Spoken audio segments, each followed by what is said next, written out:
This journey of the script to me was surprising indeed, because it's a Hollywood I hadn't seen before. I don't think most people have. We all know there was a silent era. We all know that talkies came in. We've seen that story depicted in one way or another. But we've never really understood what it was like, what it felt like, what the texture of this society was, what it felt like inside. And Damien takes us there. He takes us to Hollywood, Los Angeles, 1920s, which was a very open society, a very free-spirited society. It was the Wild West, really. Damien always has the movie in his head, literally frame by frame.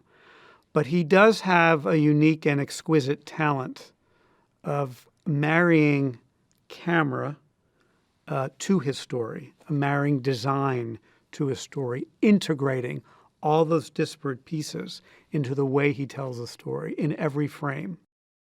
Damien has a great eye. His production designer, Flo Martin, has an extraordinary eye.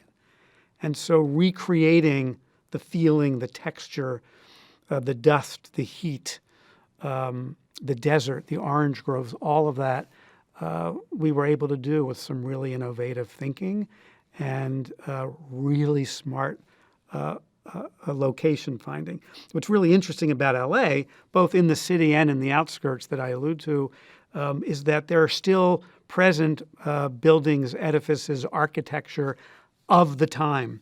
So if one can find that street corner with the right architecture and look in a certain direction and the palm trees are there, you can literally be transported back to 1920s.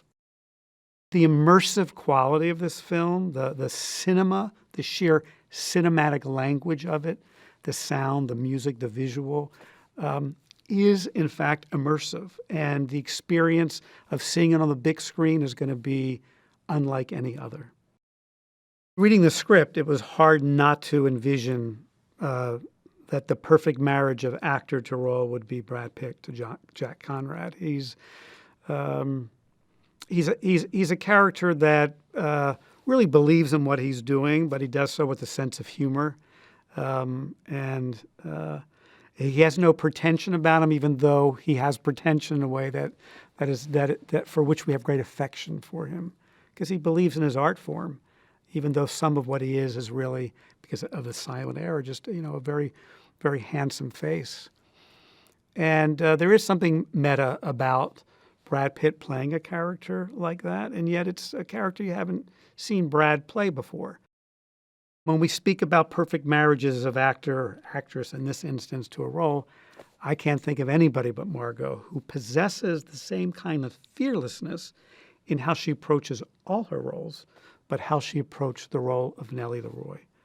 She threw herself into it so completely, which is necessary to pull off a character who is completely unbridled in her lust and her drive for success, for life, to live on the extremes as she does without a care in the world, to be in your face, and yet to have enough of a soul underneath that we root for her, despite all her bawdiness and aggressiveness.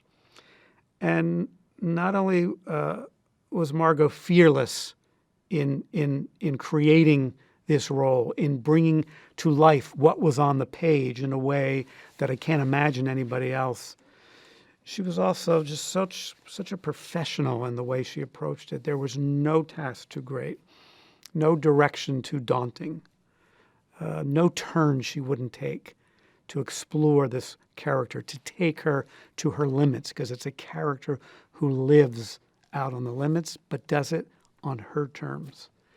And Margot is breathtaking in the role. The character of Manny is literally the eyes of the audience. He's someone who's an outsider trying very hard to get into Hollywood. And that's very aspirational for many people. We're all sort of hooked on celebrity and Hollywood and storytelling.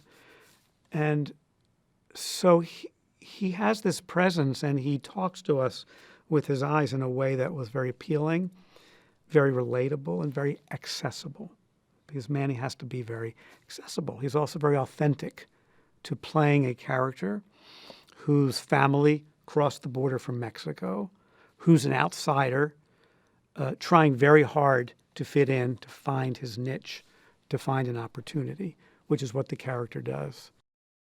When audiences go to the theater, because it will be an event to go to see this sprawling film, and it will be so satisfying and so unlike anything they've experienced before, that it will be one for the ages, I think, and one that demands to be seen in the theaters, to be experienced, and to be remembered in that way.